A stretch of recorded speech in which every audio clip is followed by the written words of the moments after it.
Amik Bina Sriwijaya kembali menjadi tuan rumah turnamen futsal Lembaga Layanan Pendidikan Tinggi Wilayah 2 Sumbaksel 2018.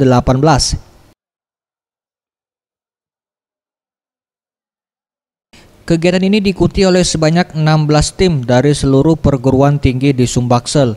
Kegiatan berlangsung dari tanggal 9 sampai 11 November 2018.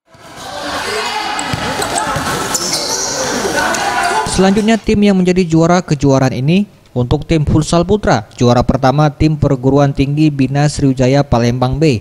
Selanjutnya juara 2 tim IBI Dharma Jaya Lampung. Juara 3 tim Bina Sriwijaya Palembang A dan disusul tim Universitas Batu Raja.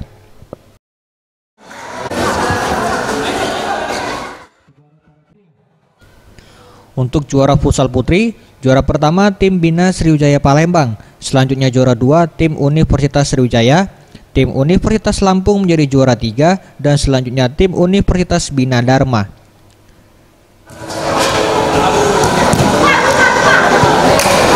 Tim Liputan Sriwijaya TV.